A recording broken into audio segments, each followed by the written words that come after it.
Nothing happened to the fear. He lay in Guitar's bed face up, the sunlight, trying to imagine how it would feel when the ice pick entered his neck. But picturing a spurt of wine red blood and wondering if the ice pick would make him cough didn't help. Fear lay like a pair of crossed paws on his chest. He closed his eyes and threw his arm over his face to keep the light from overexposing his thoughts. In the darkness that his arm made, he could see ice picks coming down faster than raindrops had when he tried as a little boy to catch them with his tongue.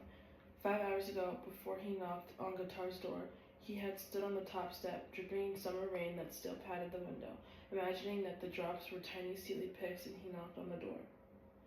Yeah? The voice was lightly aggressive. Guitar never opened his door to a knock anymore before finding out who it was.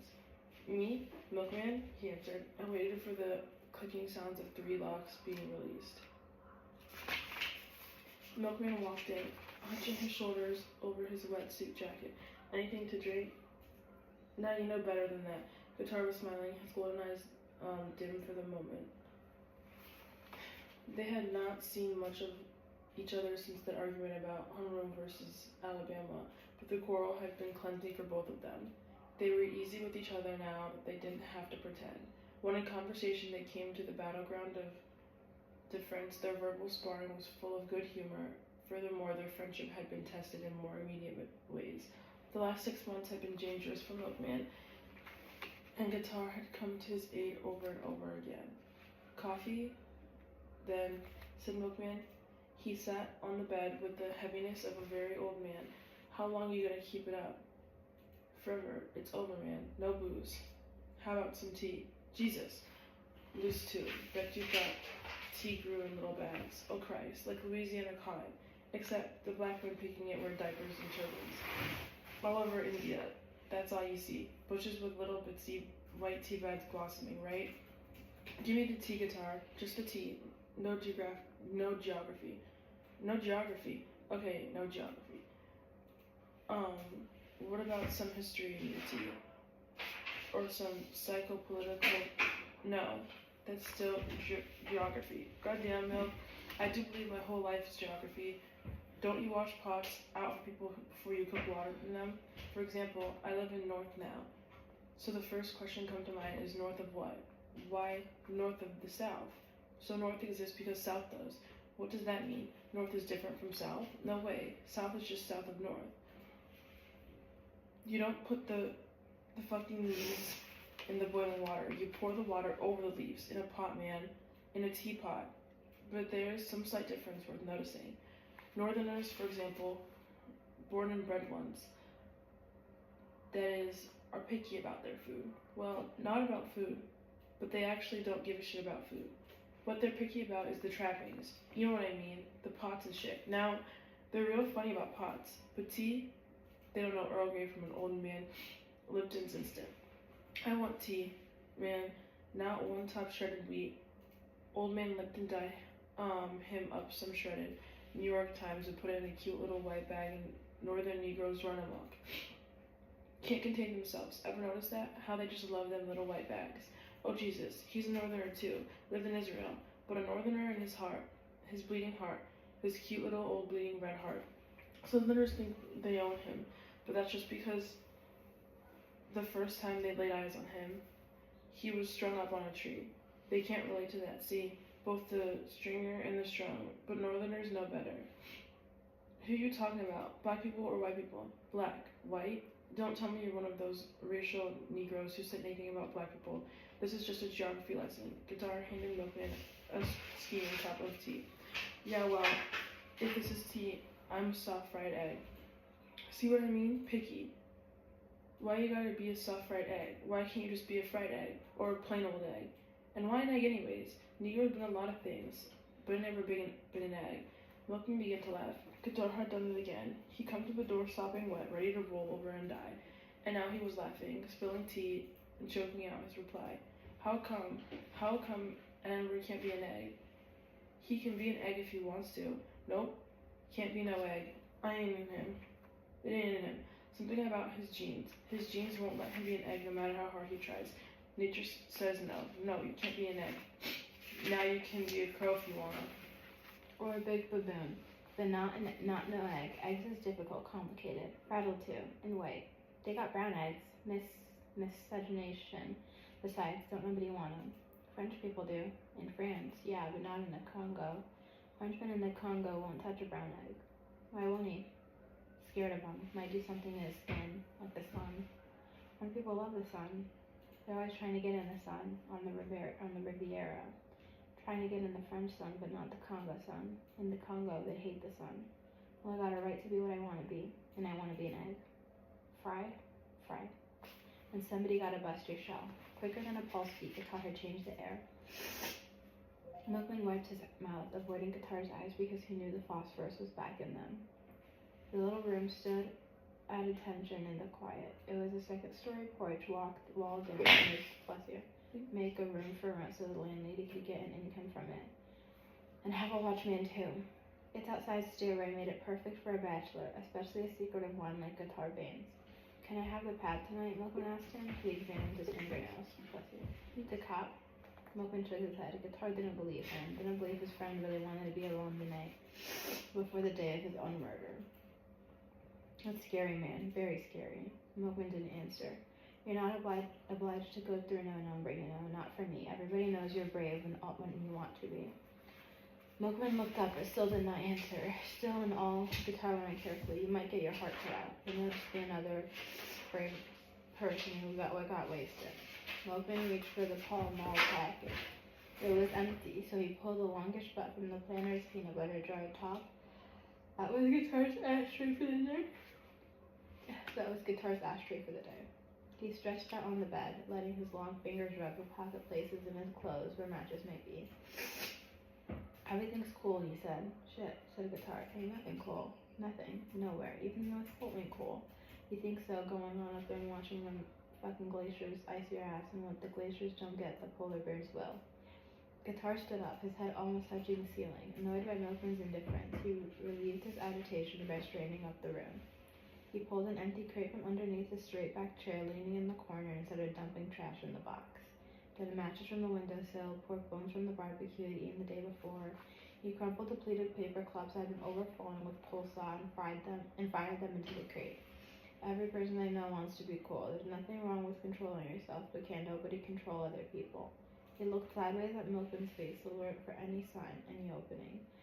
The kind of silence was new. Something must have happened. Guitar was genuinely worried about his friend, but he also didn't want anything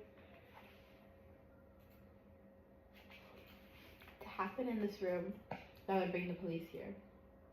He picked up the peanut butter topped ashtray. Wait, there's still some good butts in there, Milton spoke softly. Guitar dumped the whole ashtray into the box. What'd you do that for? You know you don't have no cigarettes. Then move your ass and go get some. Come on, Guitar, cut the shit. Milton rose from the bed and reached for the crate. He would have gotten it, except Guitar slipped back and flung it all the way across the room, letting the mess settle right back where it came from. Graceful and economical as a cat. He arched his arm out of the swing and slammed his fist up against the wall, forming a barrier to any move Milkman might make. Pay attention. Guitar's voice was low. Pay attention when I'm trying to tell you something. Head to head, toe to toe, they stood. Milkman's left foot hovered above the floor, and Guitar's eyes with their phosphorus lights sang his heart a little. But he took the stare. And if I don't, what then? Man, you gotta do me in. My name is Macon, remember? I'm already dead. Guitar didn't smile at the familiar joke, but there was enough recognition of it in his face to soften the glare in his eyes. Somebody ought to tell your murderer that, said Guitar. Milkman gave a short laugh and moved back toward the bed. You worry too much, Guitar. I worry just enough, but right now, I need you to know how come you ain't worried at all. You come up here, knowing it's the 13th day, knowing if anybody wants to find you, they come here, if not first, then last. And you ask me to leave you by yourself. Just tell me what you're doing. Look, Milkman said. Out of all those times, I was scared just twice. The first time and the third. I've been handling it ever since, right? Yeah, but something's funny this time. Ain't nothing funny. Yeah, it is. You funny. No, I'm not. Just tired. Tired of dodging crazy people. Tired of this jive town. Of running up and down these streets, getting nowhere. Well, you're home. free if tired is all you are. Soon you'll have all the rest you ever need. Can't promise you the bed's comfortable, but morticians don't make the mattress. Maybe she won't come this time. She ain't missed in 6 months. You count on her taking a holiday or something? I can't hide from that bitch no more. I gotta stop it. I don't want to go through this again a month from now.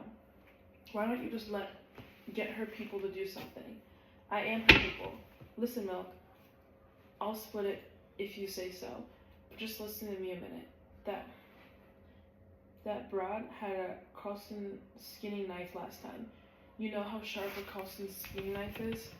Cut you like a laser, man. I know. No, you don't know. You was up under the bar when me and Moon grabbed her. I know what she had. Won't be no Moon in this room tomorrow.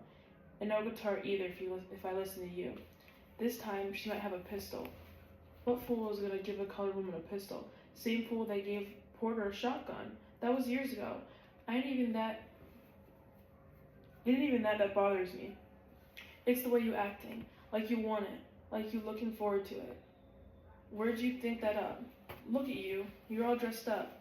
I had to work in Sonny's shop. You know my old man makes me dress up like this when I'm being behind the desk? You had the time to change. It's past midnight. Okay, so I'm clean. So I'm looking forward to it. I just got through telling you I don't want to hide no more. It's a secret, ain't it? You got yourself a secret. That makes 2 of us. 2?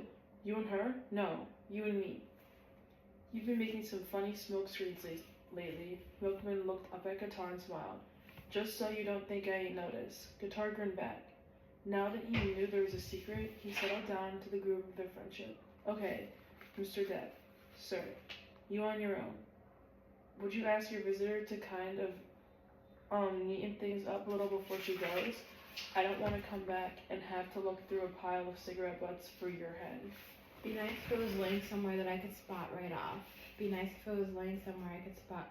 Oh, and if it's her head that's left behind, well, there's some towels in the closet on the shelf in the back.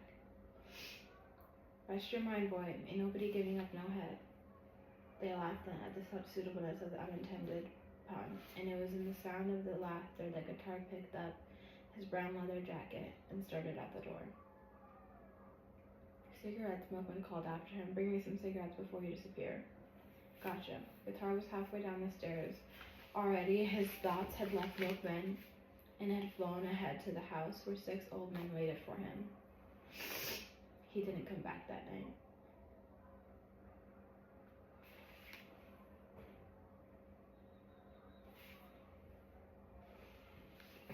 Milkman lay quietly in the sunlight, his mind a blank, his lungs craving smoke.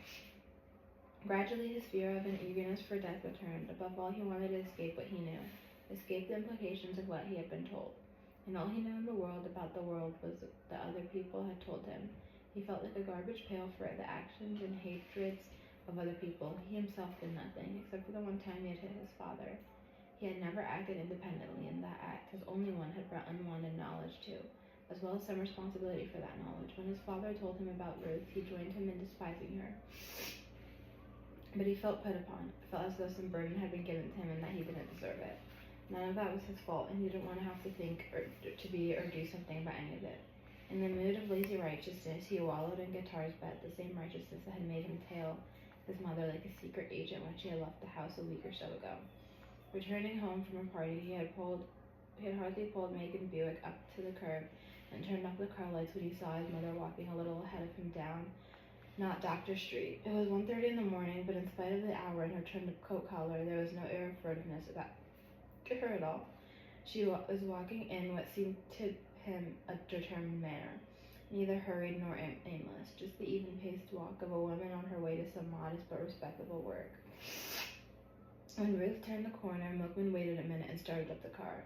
Creeping, not letting the engine slide into high gear, he drove around the corner. She was standing at the bus stop, so Milkman waited in the shadows until the bus came and she boarded it. Surely this was no meeting of lovers. The man would have picked her up nearby somewhere. No man would allow a woman he had any affection for to come to him on public transportation in the middle of the night. Especially a woman as old as Ruth. And what man wanted a woman over 60 anyway?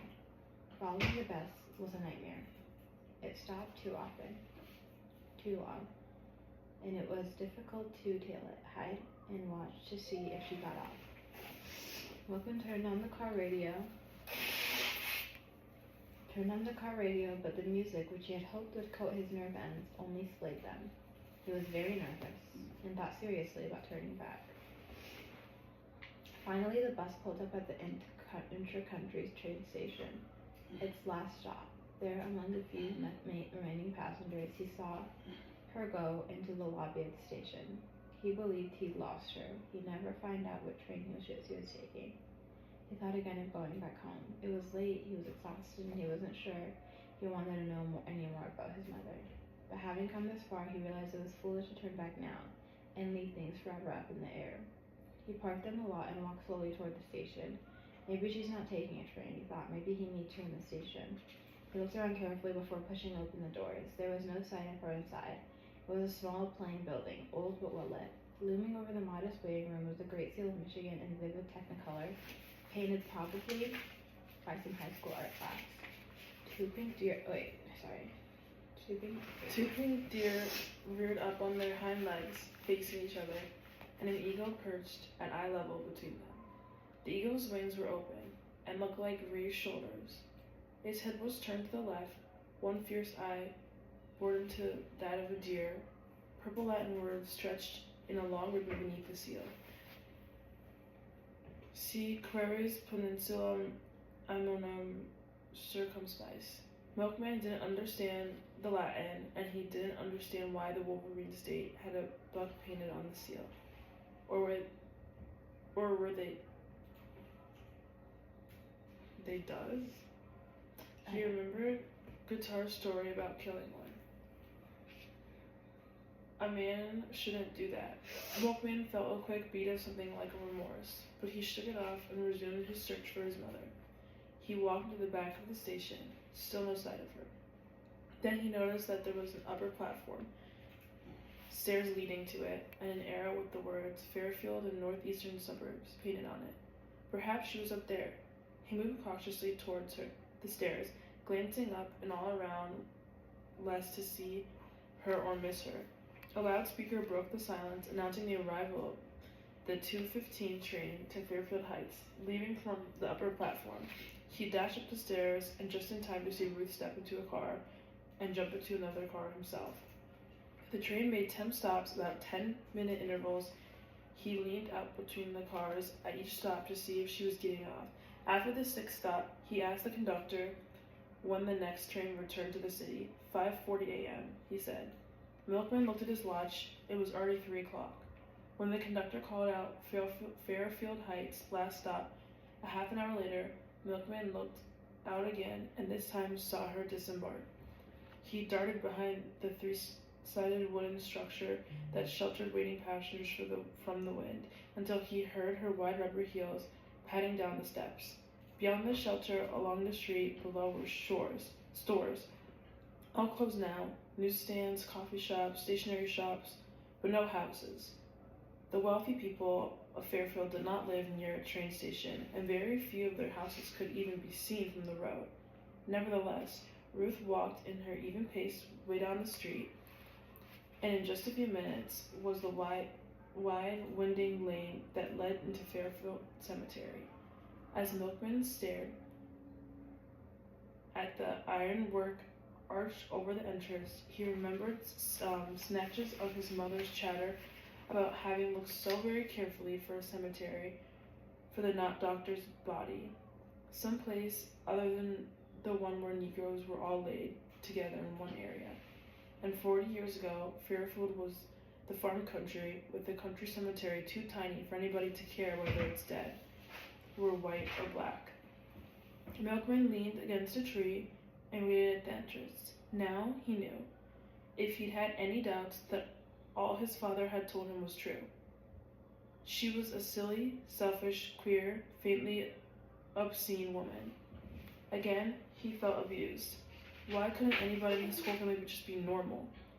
He waited for an hour before she came out. "Hello, Mama," he said. He tried to make his voice sound as coolly cruel as he felt, just as he tried to frighten her by stepping out suddenly from behind the tree. He succeeded. She stumbled in alarm and took a great gulp of air into her mouth. Macon, is that you?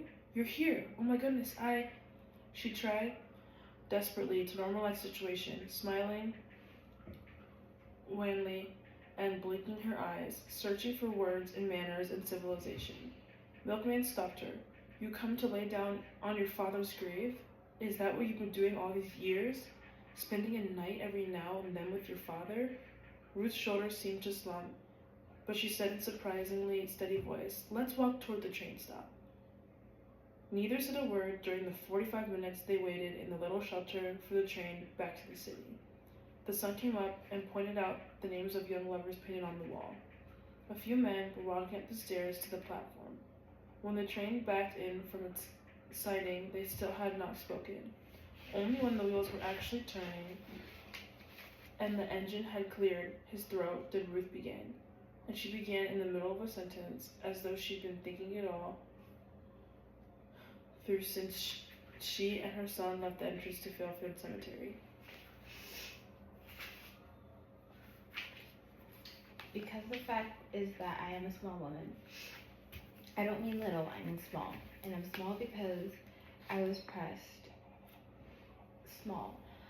I lived in a great big house that pressed me into a small package. I had no friends, only schoolmates who wanted to touch my dress and my white silk stockings. But I didn't think I'd ever need a friend because I had him. I was small, but he was big, the only person who ever really cared whether I lived or died. Lots of people were interested in whether I lived or died, but he cared. He was not a good man, Megan, certainly. He was an arrogant man, and often a foolish and destructive one. But he cared whether and he cared how I lived. There is no one else in this world who ever did. And for that I would do anything. It was important for me to be in his presence, among his things, the things he used to have touched. Later it was just important for me to know that he was in the world. When he left it, I kept on reigniting that cared for feeling that I got from him. I am not a strange woman. I am a small one. I don't know what your father has told you about me down in that shop you all stay in. But I know as well as I know my own name that he only told you what was flattering to him. I know he never told you that he killed my father and that he tried to kill you. Because both of you took my attention away from him. I know he never told you that. And I know he never told you that he threw my father's medicine away, but it's true, and I couldn't save my father. Macon took away his medicine and I just didn't know it. I wouldn't have been able to save you except for Pilot. Pilot was the one who brought you here in the first place. Pilot? Milkman was coming awake. He had begun listening to his mother with the dulled ear of someone who was about to be conned and knew it. Pilot, old, crazy, sweet Pilot, your father and I hadn't had physical relations since my father died. And Leon and Corinthians were just toddlers. We had a terrible quarrel. He threatened to kill me. I threatened to go to the police about what he'd done to my father. We did neither. I guess my father's money was more important to him than the satisfaction of killing me, and I would have happily died except for my babies. But he did move into another room, and that's the way things stayed until I couldn't stand it anymore. Until I thought I'd really die if I had to live that way, with nobody touching me, or even looking as though they'd like to touch me. That's when I started coming to Fairfield to talk to somebody who wanted to listen and not laugh at me.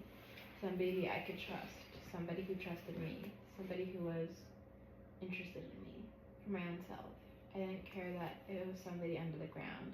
You know, I was 20 years old and your father stopped sleeping in the bed with me. That's hard, Megan. Very hard.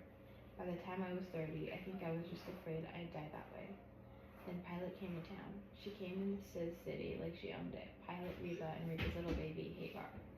Pilot came to seek Megan right away, and as soon as she saw me, she knew what my trouble was. She asked me one day, do you want him? I want somebody, I told her. He's as good as anybody. She said, besides you'll get pregnant, and your baby ought to be his. He ought to have a son. Otherwise, this will be the end of us. She gave me some funny things to do, and some greenish gray grassy looking stuff to put in his food. I felt like a doctor, like a chemist doing some big important scientific experiment. It worked too. Megan came with me for 4 days. He even came home from his office in the middle of the day to be with me. He looked puzzled, told, but he came. Then it was over, and 2 months later, I was pregnant. When he found out about it, he immediately suspected Pilate and told me to get rid of the baby. But I wouldn't. And Pilate helped me stand him off. I wouldn't have been strong enough without her. She saved my life. And yours, Macon. She saved yours too. She watched you like you were her own until your father threw her out. Milkman leaned his head against the cold handbar that was attached to the seat in front of him. He held it there, letting its chill circle his head. Then he turned to his mother. Were you in the bed with your father when he was dead? Naked? No, but I did kneel there in my slip at his bedside and kiss him his beautiful fingers. They're the only part of him that wasn't. You nursed me? Yes, until I was old? Too old. Ruth turned toward her son. She lifted her head and looked deep into his eyes. And I also prayed for you, every single night and every single day, on my knees. Now you tell me, what harm did I do to you on my knees? That was the beginning. Now it was all going to end. In a little while, she would walk in the door, and this time he would let her do it. Afterward, there'd be no remembrance of who he was or where. Of Magdalene, called Lena, in 1 Corinthians, of his father trying to stop him dead before he was born. Of the brilliant bitterness between his father and his mother, a bitterness as smooth and fixed as steel. And he wouldn't have those waking dreams or hear those awful words his mother had spoken to him. What harm? What harm did I do to you on my knees? He could hear her footsteps, and then the sound of the doorknob turning, sticking and turning again. He knew without uncovering his eyes that she was right there, looking at him through the window. Hagar, killing, ice pick wielding Hagar, who shortly after a Christmas thank you note found herself each month searching for barrels of cupboards and basement shelves for some comfortably portable weapon with which to murder her true love. The thank you cut her to the quick, but it was not the reason she ran scurrying into the cupboards looking for weapons. That had been accomplished by the sight of Milkman's arms around the shoulders of a girl whose silky copper-colored hair cascaded over the sleeve of his coat. They were sitting in mirrors, smiling into glasses of Jack Daniels on the rocks. The girl looked a little like Corinthians or Lena from the back, and when she turned, laughing towards Milkman and Haggard, saw the gray eyes. The fist that had been just sitting in her chest since Christmas released its forefinger like the blade of a skinning knife. As regularly as the new moon searched for the tide, Hagar looked for a weapon and then slipped out of her house and went to find the man for whom she believed she had been born into the world. Being 5 years older than he was, and his cousin as well, did nothing but dim her passion. In fact, her maturity and blood kinship converted her passion to fever, so it was more affliction than affection. It literally knocked her down at night and raised her up in the morning. For when she dragged herself off to bed, having spent another day without his presence, her heart beat like a gloved fist against her ribs. And in the morning, long before she was fully awake, she felt a longing so bitter and tight, he yanked her out of her sleep, swept clean of dreams. She moved around the house, onto the porch, down the streets, to the fruit stalls and the butcher shop, like a restless ghost finding peace nowhere and nothing. Not in the first tomato of the vine, split open and salted lightly, which her grandmother put before her. Not the 6-piece set of pink glass dishes Reba won at Tivoli Theater, and not the carved wax candle that the two of them made for her. Pilate dipping wick and Reba scratching out tiny flowers with a nail file, and putting a genuine store-bought candle holder next to her bed. Not even the high fierce sun at noon, nor the ocean dark evenings. Nothing could pull her mind away from the mouth that was not kissing, the feet that were not running toward him, the eyes that were no longer beheld him, the hands that were not touching him. She toyed sometimes with her unsucked breast, but at some point, her leg 30 disappeared of its own accord, and in its place was wilderness. The focused meaninglessness of a flood or an avalanche of snow, which only observes flying in a rescue helicopter, believed to be an indifferent natural phenomenon, but which the victims, in her last gulp of breath, knew was directed and personal. The calculated violence of a shark grew in her, and like every witch that ever wrote a brew, straight through the night, to assert aroma and fantaside, as thrilled by the black wind, as by the rod between her legs, like every fed up to the teeth bride, who worried about the consistency of the grit she threw at her husband, as well as the potency of the lie she had stirred into them. And like every queen and every courtesan who was struck by the beauty of her emerald ring as she dipped its poison into the old red wine, Hagar was energized by the details of her mission. She stalked him. Whenever that fist that beat in her chest became that white finger, and any contact with him at all was better than none, she stalked him. She could not get his love, and the possibility that he did not think of her at all was intolerable, so she settled for his fear. On those days, her hair standing out from her head like a thundercloud, she haunted South Side and not Doctor Street until she found him. Sometimes it took 2 days or 3, and the people who saw her passed the word along that Hagar then took after milkmen again. Women watched her out of the windows. Men looked up from their checker games and wondered if she'd make it this time. The lengths to which lost love drove men and women never surprised them. They had seen women pull their dresses over their heads and howl like dogs for lost love.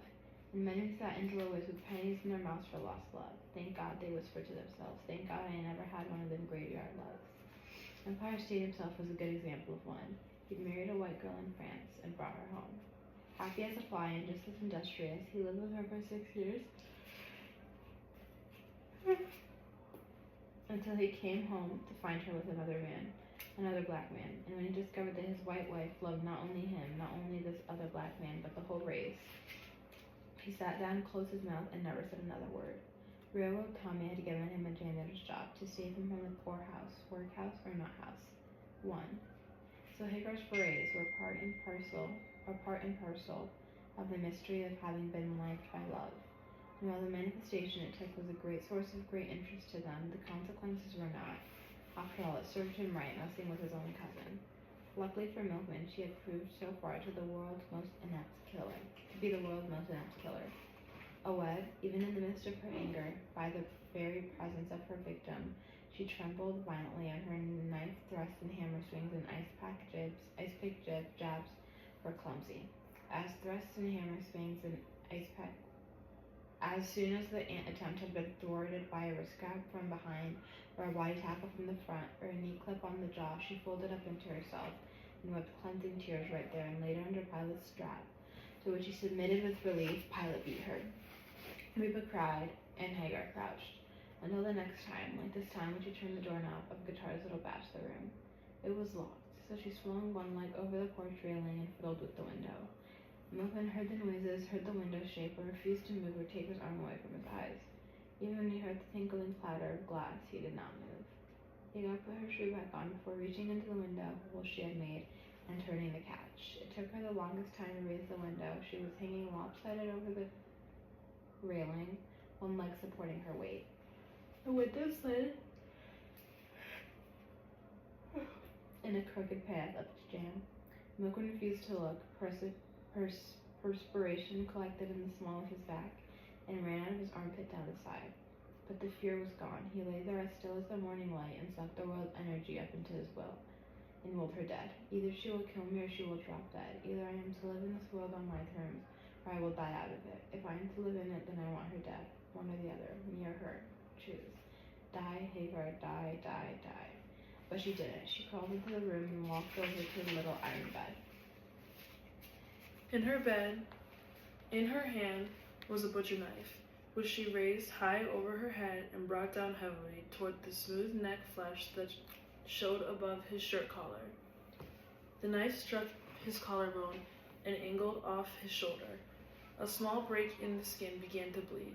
Milkman jerked, but did not move his arm nor open his eyes. Hagar raised the knife again, this time with both hands, but found she could not get her arms down. Try as she might, the ball joint in her shoulders would not move. 10 seconds passed, 15, the paralyzed woman at the frozen man. At the 13th second, Milkman knew he had won. He moved his arm and opened his eyes. His gaze traveled to her, strung up, held up arms. Oh, she thought, when she saw his face, I had forgotten how beautiful he is. Milkman sat up, swung his legs over the side of the bed, and stood. If you keep your hands just that way, he said, and then bring them down straight and fast, you can drive that knife right smack in your cunt. Why don't you do that? Then all your problems will be over. He patted her neck and turned away from her wide, dark, pleading, hollow eyes. She stood that way for a long time, and it was an even longer time before anybody found her. They could have guessed where she was, though if anybody missed her for a while, they could guess. Even Ruth knew now. A week earlier, she had learned from Freddie that Hagar tried to kill Milkman 6 times, in many months. She stared at his golden teeth and said, Hagar. She hadn't laid eyes on her in years. Had been to Pilot's house only once in her life, a very long time ago. Hagar, sure, Hagar. Does Pilot know? Of course she do. Why, whip her every time. But I didn't do no good. Ruth was relieved. For a moment she imagined that Pilot, who had brought her son to life in the first place, was now bound to see him dead. But right after that moment of relief, she felt hurt because Milkman had not told her himself. Then she realized that he really didn't tell her anything, and hadn't for years. Her son had never really been a person to her, a separate real person. He had always been a passion, because she had been so desperate to lie with her husband and have another baby by him.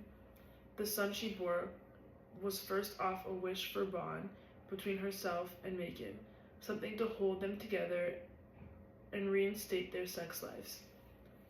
Even before his birth, he was a strong feeling, a feeling about the nasty greenish gray powder.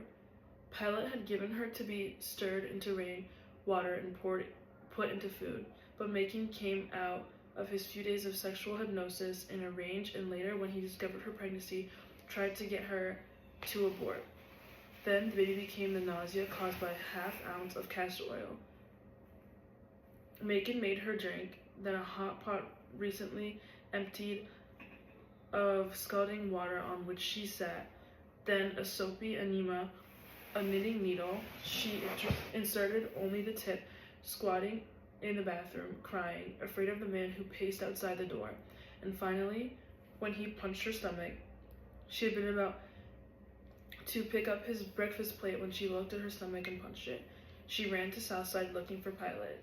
She had never walked through that part of town, but she knew the street Pilot lived on, though not the house. Pilot had no telephone and no number lived on her house. Ruth had asked some passerby where Pilot lived and was directed to a lean brown house set back from the unpaved road. Pilot was sitting on a chair. Reba was cutting Pilot's hair with the barber clippers. That was the first time she saw Hagar, who was 4 or 5 years old then. Chubby with 4 long braids, 2 like horns over each ear, 2 like tails at the back of her neck, Pilot comforted Ruth, gave her a peach when Ruth could not eat because the fuzz made her sick. She listened to what Ruth said and sent Reba to the store for a box of Argo cornstarch. She sprinkled a little of it into her hand and offered it to Ruth, who obediently took a lump and put it in her mouth. As soon as she tasted it, felt its crunchiness, she asked for more and ate half a box before she left. From then on, she ate cornstarch, cracked ice, nuts, and once in a fit, she put a tiny few pebbles of gravel in her mouth. When you expect it, you have to eat what the baby craves, Pilot said. Less to come in the world hungry for what you denied it. Less to come in the world hungry for what you denied it. Ruth could not bite enough. Her teeth ran edge of the yearning. Like the impulse of a cat for claw, she searched for comfy things. And when there was nothing, she would grind her teeth. Gnashing the cornstarch, Ruth let Pilot lead her into the bedroom, where the woman wrapped her in the homemade on-the-spot girdle, tightened her crotch, and told her to keep it on until the 4th month, and don't take no more mess off Macon, and don't ram another thing up in your womb. She also told her not to worry. Macon wouldn't bother her no more. She, Pilot, would see to it. Years later, Ruth learned that Pilot put a small doll on Macon's chair. You've yawned every single. I think I yawn, but like I talk slow. Because it makes me tired. This is slow to you? Am I not? Oh my god. Where was I? A male doll with a small painted chicken bone stuck between its legs and a round red circle painted on its belly. Macon knocked it out of the chair and with a yardstick pushed it into the bathroom, where he doused it with Oh. I literally don't know. With alcohol and burned it. Took 9 separate burns. Wait, this is actually not funny. Burnings before the fire got down to the straw and cotton taking off its insides. But he must have remembered the round fire-red stomach, for he left Ruth alone after that. When the baby was born, the day after, she stood at the snow, clothed with cloth roses at her feet and a man with blue wings above her head. She regarded him as a beautiful toy, a respite, a distraction, a physical pleasure as she nursed him until Freddie caught her at it. Then he was no longer her velveteened toy. He became a plane on which, like the cowboys and Indians in the movie, she and her husband fought, each one befuddled by the values of the other, each one convinced of his own purity and outraged by the idiocy he saw in the other. She was the Indian, of course, and lost her land, her customs, her integrity to the cowboy, and became a spread-eagled footstool, resigned to her fate, and holding fast to tidy irrelevant defiances. But who was the son of hers? This tall man who had flesh on the outside and feelings on the inside that she knew nothing of. But somebody knew enough about him to want to kill him. Suddenly the world opened for her. It heard her revealed her lips and revealed its evil yellow pistol. She had been husbanding her own misery, shaping it, making it of an art in a way. Now she saw a larger, more malevolent world outside her own. Now she saw outside the 4-poster bed where Doctor had bubbled and routed all his beautiful hands, which were the only things his grandson had inherited. Outside her garden, in the fish bowl where her goldfish had died, she had thought it was all dead. And she went out early testament. Oh. The pot of steam, I can't. Of steam that had puckered and burned her skin so she could not bear to urinate or sit with her daughters at the table where they cut and sewed.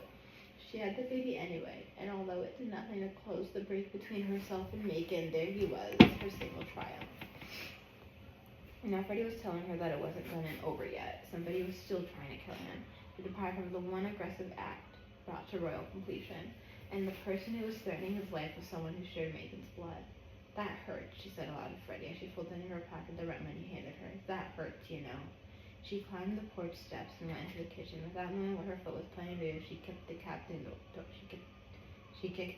door with the worn lock under the sink. Answered her kick with a tiny whine before it sneaked open again. Ruth looked at it and clicked it closed one more. Again it whined and opened right back up. I want you closed, she whispered. Closed. The door stayed open. Closed, do you hear me? Closed, closed, closed. She was screaming by now. Magdalene called Lena, hearing the shouts, ran down the stairs and into the kitchen. She found her mother staring at the sink and commanding it. Mother? Lena was frightened. Ruth looked up at her. What is it? I don't know. I thought I heard you say something. Get somebody to fix that door. I want it shut. Tight.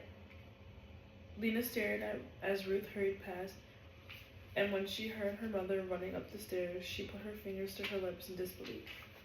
Ruth was 62 years old. Lena had no idea she could move that fast.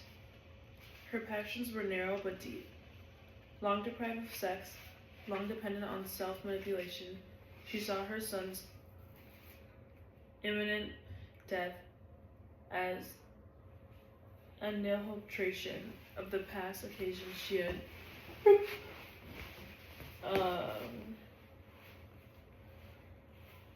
she had been made love to.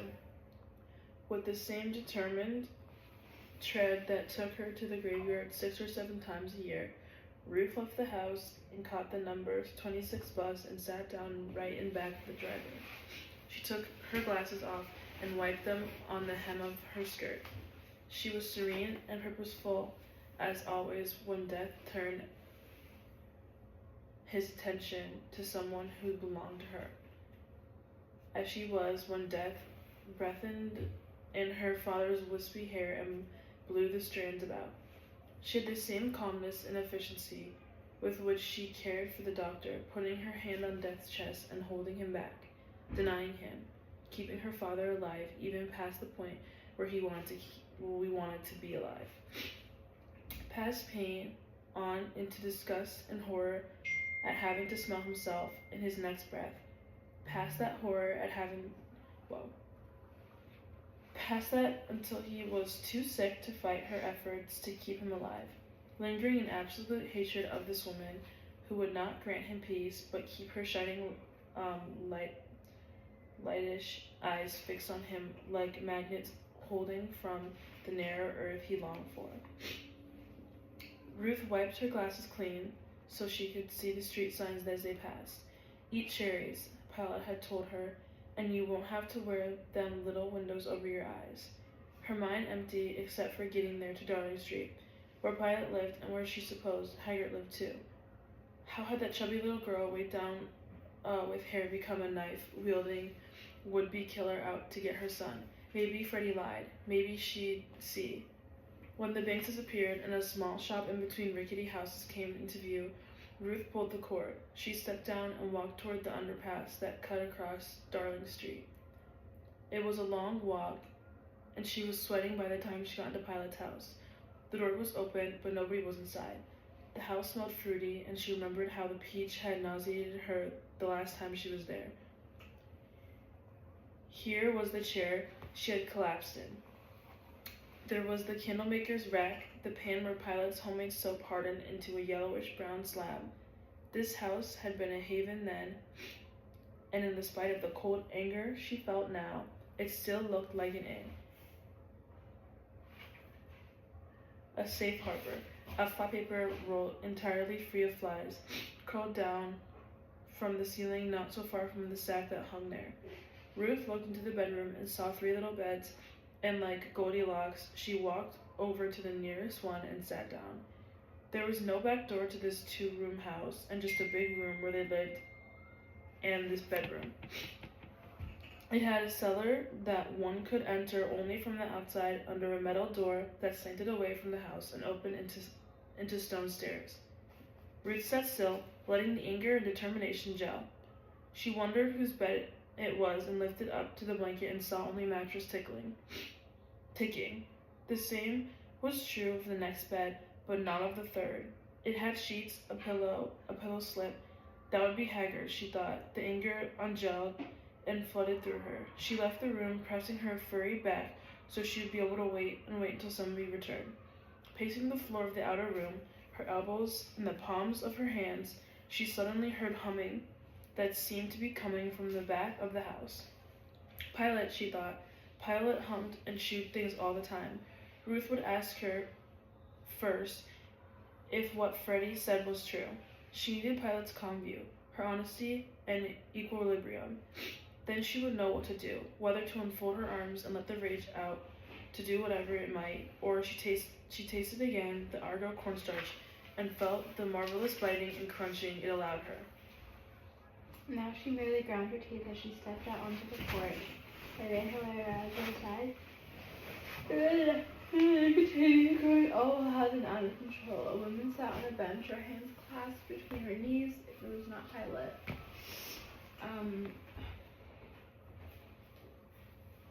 Ruth stood still and looked at the woman's back. It didn't. Oh my god, I'm so close to you. You're so cute. It didn't look like death's back at all. It looked vulnerable, soft, like an easily wounded shin. But his head was inside his head. Read what she said. The woman turned around and fastened her the most powerful eyes Ruth had ever seen. Ruth was gone, she said, the second word sounding as if the going were permanent. Can I do something for you? I'm Ruth Foster. Hagar stiffened. A lightning shot of excitement ran through her. Milkman's mother, the silhouette she had seen through curtains in an upstairs window on evenings when she stood across the street, hoping at first to catch him, and hoping just to see him. Finally, just to be near the things he was familiar with. Private windows held at night, made more private because they were expressions of public lunacy. The outline she'd seen once or twice when the sides were open and women shook crumbs from a tablecloth or dust from a small rug onto the ground. Whatever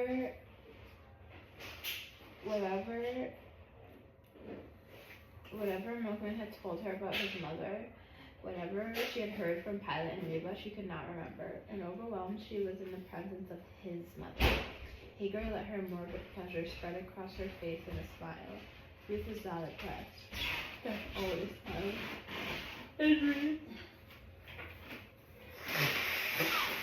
And looked hard like a shin bone, or a tiny speck of black on the green lotus roses, or film on the eye of a dead goldfish.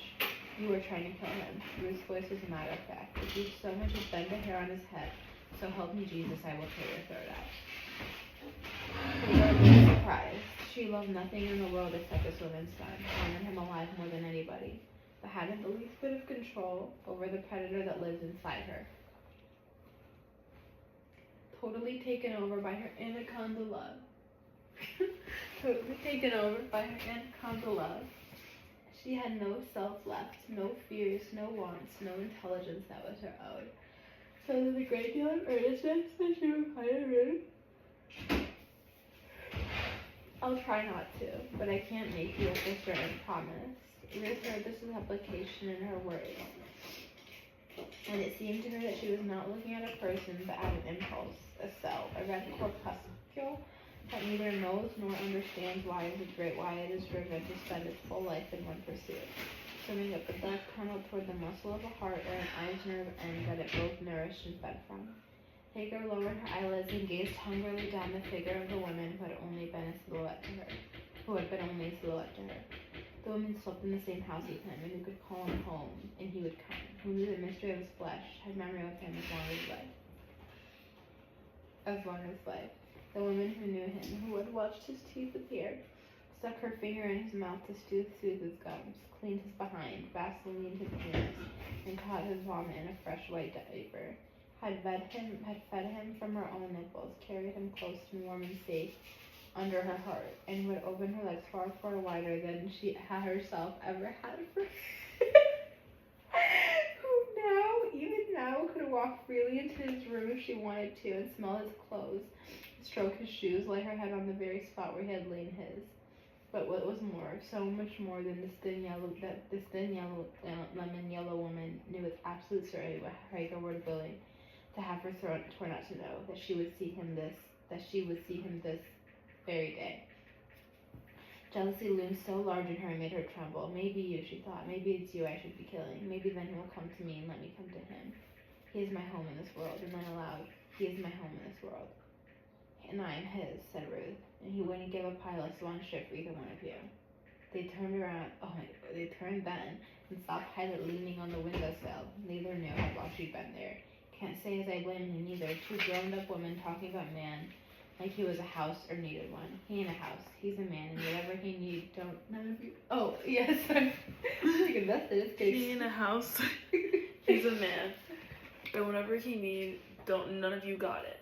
Leave me alone, Mama. Just leave me alone. You're already alone. If you want more alone, I can knock you in the middle of the next week and leave you there. You're bothering me. Hagar was shouting and digging her fingers in her hair. It was an ordinary gesture of frustration, but its awkwardness made Ruth know that there was something truly new, askew, in this girl. That there was the wilderness of Southside, not the poverty or dirt or noise, just an extreme, unregulated passion where even love found its way with an ice pick but the absence of control. Here one lived knowing that any time anybody might do anything. Not wilderness where there was system or the logic of lions, trees, toads, and birds, but wild wilderness where there was none. She had not recognized it in Pilate, whose equilibrium overshadowed all of the eccentricities, and who was, in any case, the only person she knew strong enough to counter Macon. Although Ruth had been frightened of her for the first time she saw her when she knocked on the kitchen door way back then, looking, as she said, for her brother Macon, Ruth was still frightened of her a little. Not just her short hair cut regularly like a man's, or her large sleepy eyes and busy lips, or the smooth skin, hairless, scarless, and wrinkless, for Ruth had actually seen it. The place on her stomach where a navel should have been and was not. Even if you weren't frightened of a woman who had no navel, you certainly had to take her very seriously. Now she held up her hand imperiously and silenced Hagar's whines. Sit down there. Sit down and don't leave this yard. Hagar slumped and moved slowly back to her bench. Pilate turned her eyes to Ruth. Come in. Rest yourself before you hop on that bus again. They sat down at the table facing each other. Peaches kind of dried up on me in this heat, said Pilate, and she reached for a peck basket which held about half a dozen. But there should be some good ones left in there. Can I slice you up some? No, thank you, said Ruth. She was trembling a little now, after the tension, the anger, the bravado of her earlier state of mind, followed by the violence of Pilate's words to her granddaughter. This quiet, social tea tone disarmed her, threw her too soon and too suddenly back into the mannered dignity that was habitual for her. Ruth pressed her hands together in her lap to stop the shaking. They were so different, these two women. One black, the other lemony. One corseted, the other buck naked under her dress. One well-read, but ill-traveled. The other had read only a geography book, but had been from the end of the country to another. One wholly dependent on money for life, the other indifferent to it. But those were the meaningless things. Their similarities were profound. Both were vitally interested in Macon Dead's son, and both had close and supportive posthumous communication with their friends. The last time I was here, you offered me a peach. My visit was about my son then, too. Pilate nodded her head, and with her right thumbnail slit the peach open. You won't never be able to forgive her for just trying to do it. You won't never be able to forgive her. But it looks like to me you ought to be able to understand her. Think on it a minute. You ready now to kill her? Well, maim her anyway because she's trying to take him away from you. She's the enemy to you because she wants to take him out of your life. Well, in her eyes, there's somebody who wants to take him out of her life too. Him. So he's her enemy? He's the one who's trying to take himself out of her life? And then she'll kill him before she lets him do that. What I'm saying is that you both got the same idea. I do my best to keep her from it. She's my baby too, but I tear her up every time she tried, just for the trying. Mind you, because I know one thing sure, she'll never pull it off. He comes in this world trying to keep from getting killed, laying in your own stomach. His own papa was trying to do it, and you helped him. You helped him too. He had to fight off castor oil and knitting needles and being blasted with hot steam. I don't know what all even Macon did, but he made it.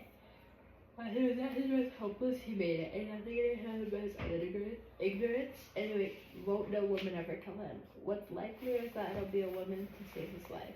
Nobody lives forever, Pilate. Don't? Of course not. Nobody? Of course nobody. I don't see why not. Death is as natural as life. Ain't nothing natural about death. It's the most unnatural thing there is. You think people should live forever? Some people, yeah. Who's to decide which one should live and which one shouldn't? The people themselves. Some folks want to live forever, some don't. I believe they decide on it anyway. People die when they want to and if they want to. Don't nobody have to die if they don't want to. Ruth felt a chill. She always believed that her father wanted to die. I wish I could count on your face as far as my son was concerned, but I think I'd be a really foolish woman if I did that. You saw your own father die just like I did. You saw him killed. Do you think you wanted him to die? I saw Papa shot, blown off a fence 5 feet into the air. I saw him wiggling on the ground. But not only did I not see him die, I seen him since he was shot. Pilate, you all buried him yourselves. Ruth spoke as if she were talking to a child. Macon did the same thing. Macon seen him too. After he buried him, after he was blown off that fence, we both seen him. I see him still. He's helpful to me, real helpful. Tell me things I need to know. What things? All kind of things. It's a good feeling to know he's around. I tell you he's a person I can always rely on. I tell you something else. He's the only one. I was cut off from people early. You can't know what that's like. After my papa was blown off that fence, me and Megan wandered around for a few days until we had a falling out. And I went off on my own. I was about 12, I think. When I cut out by myself, I was headed for Virginia. I thought I remembered that was where my papa had people. Or my mother did. It seemed to me like I remembered somebody saying that. I don't remember my mother because she died before I was born. Before you were born? How could she,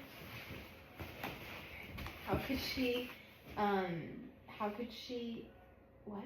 Before you were born, how could she, she died by the next minute I was born. But she was dead by the time I drew air. I never saw her face. I don't even know what her name was, but I do remember thinking she'd come from Virginia. Anyways, that's what I struck out for. I looked around for somebody to take me in, give me a little work for a while so I could earn some money. So you're out down there? I walked for 7 days before I found a place with a preacher's family. A nice place even though they made me wear shoes. They sent me to school though, a one-room place where everybody sat. I was 12, but since this was my first school, I had to sit over there with the little itty-bitty children. I didn't mind it too much. Matter of fact, I liked a lot of it. I loved the geography part. Learning about that made me want to read, and the teacher was tickled at how much I liked geography. She let me have the book, and I took it home with me to look at, but then the preacher started patting on me. I was so dumb I didn't know enough to stop him, but his wife caught him at it, thumbing my breasts and put me out. I took my geography book off with me. I should have stayed in that town, because there was plenty of colored people taking it. So go ahead, yeah. In them days, anybody too old to work kept the children. Grown folks worked and left their kids in other people's houses. But him being the preacher and all that, I figured I ought to make tracks. I was broke as a hink because the place didn't carry no wages, just room and board.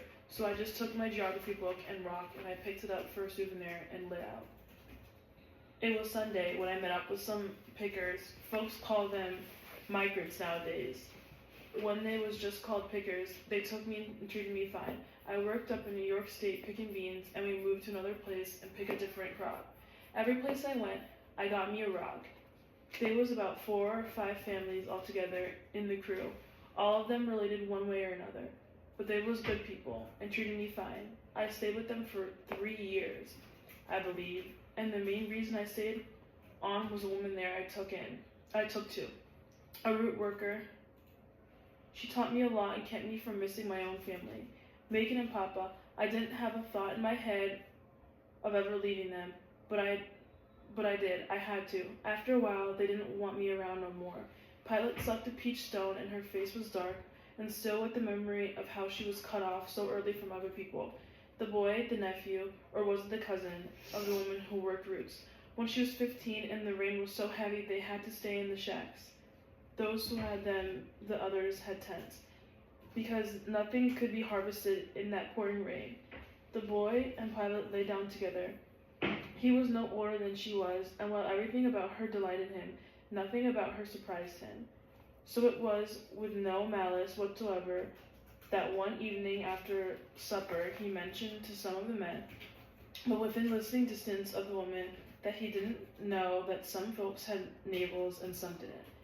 The men and women raised their eyes as his remark at his remark and asked him to explain what he meant.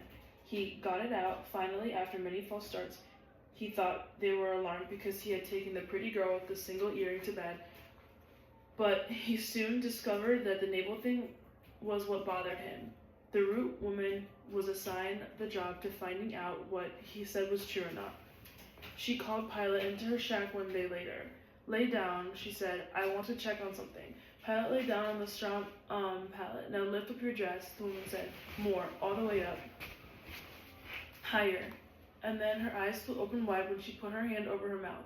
Pilate leaped up. What? What is it? She looked down at herself, thinking of a snake or a poisonous spider that had crawled over her legs. Nothing, the woman said. Then, child, where's your navel? Pilate had never heard the word navel and didn't know what the woman was talking about. She looked down at her legs, parted on the rough taking. Navel, she asked. You know, this. And the woman pulled up her own dress and slipped the elastic of her bloomers down over her fat stomach. Pilate saw the little corkscrew thing right in the middle of the little piece of skin that looked like it was made for water to drain down into, like the little whirlpools along the edges of a creek. It was just like the thing her brother had on his stomach. He had one. She did not. He peed standing up. She squatted down. He had a penis like a horse did. She had a vagina like a mare. He had a flat chest with 2 nipples. She had teeth like a cow. He had a corkscrew in his stomach. She did not. She thought it was one more way in which males and females were different. The boy she went to bed with had one too. But now she had never seen another woman's stomach. And from the horror on the old woman's face, she knew that something was wrong with not having it. What's it for? She asked. The woman swallowed. It's for people who were born natural. That's so mean. That is. Pilate didn't understand that. But she did understand the conversation she had later with the root worker and some other woman in the camp. She was to leave. They were very sorry. They liked her and all, and she was such a good worker and a big help to everybody. But she had to leave just the same. On account of my stomach? But the woman would not answer her. They looked at the ground. Pilate left with more than her share of earnings because the woman did not want her to go away angry. I wonder how many times you've yawned. I will someone did too. I'm so tired. They thought she might hurt them in some way if she got angry. They also felt pity along with their terror of having been in the company of something God never made. That's insane. I feel so bad. That's crazy. Pilate went away. Again, she headed for Virginia, but now she knew how to harvest in a team and looked for another migrant crew. Her group of women who had followed their men to some seasonal work as brickmakers, iron workers, shipyard workers. In her 3 years picking, she had never seen a number of these women. Their belongings stuffed into wagons heading for the towns and cities that sought out and transported black men in various crafts that could be practiced only when the weather permitted. The companies did not encourage the women to come, did not want an influx of poor-colored settlers in these towns. But the women came anyway and took jobs as domestics and farm helpers in the towns, and the driver housing was free or dirt cheap. But Pilate did not want a steady job in the town where a lot of colored people lived. All her encounters with Negroes who had established themselves in businesses or trade in those small Midwestern towns had been unpleasant. Their wives did not like the trembling, unhampered breasts under her dress and told her so. And those women saw many raggedy black children. Pilate was old enough to disgrace them. Besides, she wanted to keep moving. Finally, she was taken on by some pickers heading home. Stopping for a week's work here and there, wherever they could find it. Again, she took a man to bed, and again she was expelled. Only this time there was no polite but firm pronouncement, nor any generous share of profits. They simply left her one day, moved out while she was in the town buying thread. She got back to campground to find nothing but a dying fire, a bag of rocks, and her geography book propped up on a tree. They even took her tin cup. She had 6 copper pennies, 5 rocks, a geography book, and 2 spools of black thread, heavyweight number 30. Right there, she knew she must decide on whether to get to Virginia or settle in a town where she would probably have to wear shoes. So she did both, the latter to make the former possible. With the 6 pennies, the book, the rocks, and the thread, she walked back to town. Firewood, breaking numbers, and 2 pages in that town, the laundry and a crossroom at the hotel whorehouse. Pilate chose the laundry and walked in, saying to the 3 young girls, elbow deep in water there, "Can I stay here tonight?" "Nobody in here at night." "I know. Can I stay?" They shrugged. The next day, Pilate was hired as a washerwoman at 10 cents a day. She worked there, ate there, slept there, and saved her dimes. Her hands, well calloused from years of harvesting, were stripped of their toughness and became soft in the wash butter. Before her hands could get the different but equally tough skin of a laundress, her knuckles split with the rubbing and wringing, and ran blood into the rinse tub. She almost ruined an entire batch of sheets, but the other girls covered for her, giving the sheets a second rinse. One day she noticed a train steaming away from the town. Where does it go? She asked. South, they said. How much does it cost? They laughed. They freight trains, they told her. Only 2 passenger cars and no colored allowed. Well, how do colored people get where they want to go? Ain't supposed to go nowhere, they said, but if they do, they have to go by wagon. Ask the livery stable when the next wagon is going down. The livery people always know when somebody's getting ready to take off. She did, and by the end of October, just before cold weather set in, she was on her way to West Virginia, which was closed anyways. According to her geography book, when she got to Virginia itself, she realized that she didn't know what part of the state to look for her people. There was no more Negroes there than she'd ever seen, and the comfort she felt in their midst kept all her life. Pilot had learned, whether she was asked her name, to give only her first name. The last name had a bad effect on people. Now she was forced to ask if anybody knew of a family called Dead. People frowned and said no, never heard of any such. She was such a Culpeper, Virginia, washing clothes in a hotel when she learned that there was a colony of Negro farmers on an island off the coast of Virginia. They grew vegetables, had cattle, made whiskey, and sold a little tobacco.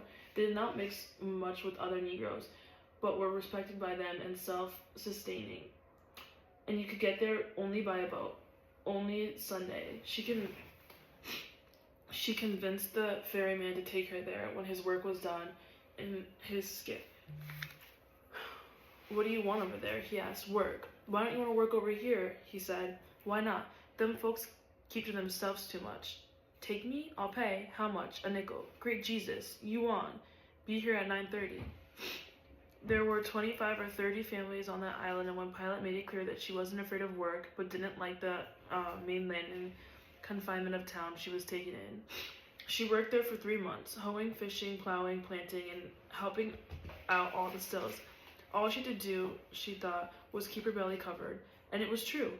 At 16 now, she took a lover from one of the island families and managed to keep direct light from ever hitting her stomach. She also managed to get pregnant. Like, what? And to the great consternation of the island women, who were convinced their menfolk were the most desirable on earth, which accounted for so much intermarrying among them, Pilot refused to marry the man, who was eager to take her for his wife. Pilot was afraid that she wouldn't be able to hide her stomach from a husband forever. So sad. And once he saw the uninterrupted flesh, he would respond the same way everybody else had. Yet, incredible, as they found her decision and nobody asked her to leave. They watched over her and gave her fewer and lighter chores as her time drew near. When her baby was born, a girl, the 2 midwives in attendance were so preoccupied with what was going on between her legs, they never even noticed her smooth balloon of a stomach. The first thing the new mother looked for in her baby girl was the navel, which she was so relieved to see. That's so sad. Remembering how she got the name that was folded in her ear. When the 9 days waiting was done, she asked one of the women for a Bible. There was a hymnal, they said, but not a Bible on the island. Everybody who wanted to go to the services had to go to the mainland. Can you tell me a nice name for the girl that's in the Bible, Pilot asked. Oh, plenty, they said, and reeled off a score from which she chose Rebecca and shortened it to Reba. It was right after Reba was born that her father came to her again. Pilot had become extremely depressed and lonely after the birth. The baby's father was forbidden to see her since she had not healed yet, and she spent some dark, lonely hours along with the joyous ones of the baby. Clear as day, her father said, "Sing, sing," and later he leaned into a window and said, "You just can't fly on and off and leave a body." Pilot understood all of what he told her to sing, to which she did beautifully, relieved her gloom immediately. And she knew he was telling her to go back to Pennsylvania and collect what was left of the man she and Megan had murdered. The fact that she had struck no blow was irrelevant. She was part of the brothers' act because then she and he were one. When child was 6 months old, she asked the mother of the baby's father to keep it. and left the island for Pennsylvania. They tried to discourage her, because it was going to be winter, but she paid them no attention. A month later, she returned with a sack, the contents of which she never discussed, which she added to her geography book and the 2 rocks and the 2 spools of thread. When Reba was 2 years old, Pilot was seized with restlessness. It was as if her geography book had marked her to roam the country, planting her feet in each pink, yellow, blue, or green state. She left the island and began the wandering life that she kept up for the next 20-some odd years. Stopped only after Reba had a baby. No place was like the island ever again. Having one long relationship with a man, she sought another, but no man was like that island man ever again either. Oh, after a while, she stopped worrying about her stomach. And just sad. Stopped trying to hide it. It occurred to her that although men fucked armless women, one-legged women, hunchbacks and blind women, drunken women, razor-trotting women, midgets, small children, convicts, boys, sheep,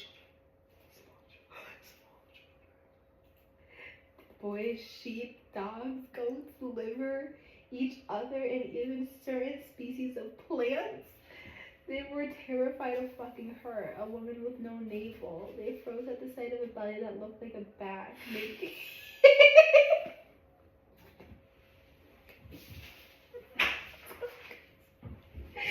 Became limp even, or cold.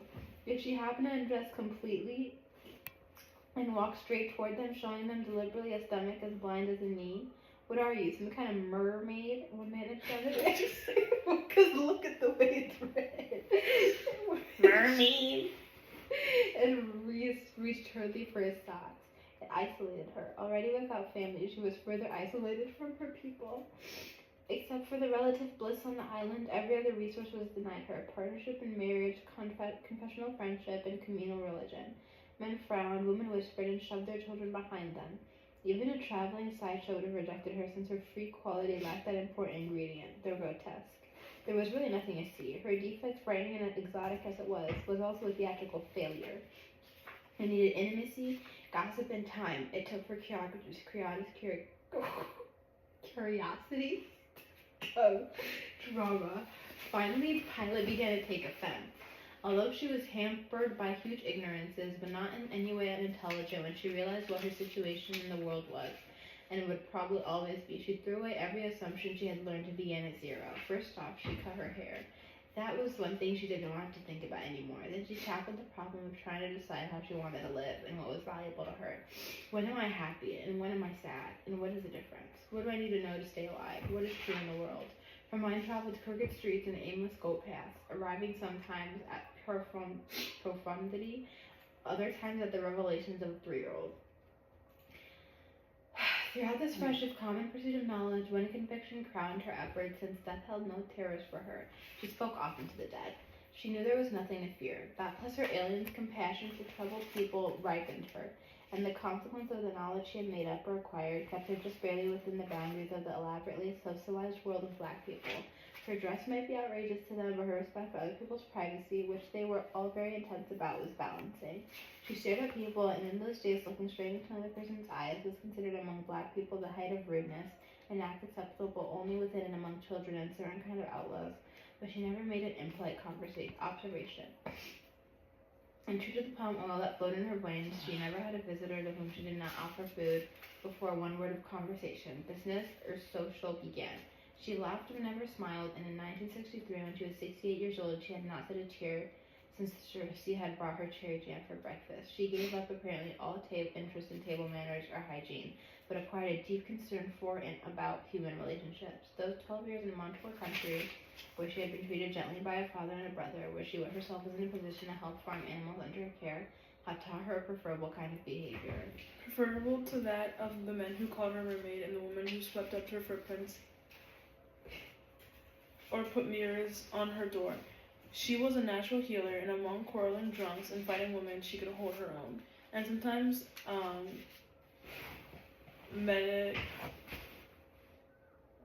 a piece that lasted a long... Mediated? Yeah, just hard because it was split in half. It lasted a good bit longer than it should have because it was administered by someone not like them. But most important, she paid close attention to her mentor, the father who appeared before her sometimes and told her things After Reba was born, he no longer came to Pilot dressed as he had been on the wood's edge and in the cave when she and Macon had left Cersei's house. Then he had worn the coveralls and heavy shoes he was shot in. Now he came in a white shirt, a blue collar, and a brown peaked cap. He wore no shoes. They were tied together and slung over his shoulder, probably because his feet hurt, since he rubbed his toes a lot as he sat near her bed or on the porch, or rested against the side of the still, along with winemaking, cooking whiskey, became the way Pilot began to make her steady living. That skill allowed her more freedom hour by hour and day by day than any other a woman of no means whatsoever and no inclination to make love for money could choose. Once settled in a small-time bootlegger in the colored section of town, she had only occasional police or sheriff problems, for she allowed none of the activities that often accompanied Winehouse's woman gambling, and she more often than not refused to let her customers drink what they bought from her in the premises. She made and sold liquor, period. After Reba grew up and began to live from one orgasm to another, taking time to produce one child, Hagar Pilot thought it might be time for a change. Not because of Reba, who was quite content with the life of her mother, and she lived, but because of her granddaughter. Hagar was prissy. She hated, even as a 2-year-old, dirt and disorganization. At 3, she was already vain and beginning to be proud. She liked pretty clothes, astonished as Pilot and Reba were by her wishes. They enjoyed trying to fulfill them. They spoiled her, and she, as favor to their indulgence, hid as best as she could from the fact that they embarrassed her. Pilot decided to find her brother, if he still was alive, for the child Hagar needed family. People, a life very different from what she had and Reba could offer. And if she remembered anything about Macon, he would be different.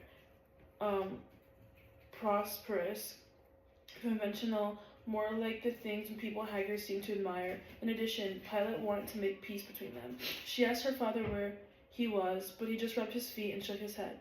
So, for the first time, Pilot went voluntarily to the police, who sent her to Red Cross, who sent her to Salvation Army, who sent her to the Society of Friends, who sent her back to the Salvation Army, who wore to their command posts in large cities from New York to St. Louis and from Detroit to Louisiana, and asked them to look in the telephone directory, where in fact one captain's secretary found him listed. Pilot was surprised that they were successful, but the captain was not, because there could hardly be many people with such a name.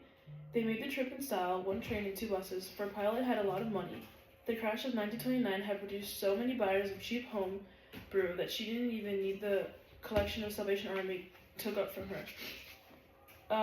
She arrived with suitcases, a green sack, a full-grown daughter, and a granddaughter, and found her brother,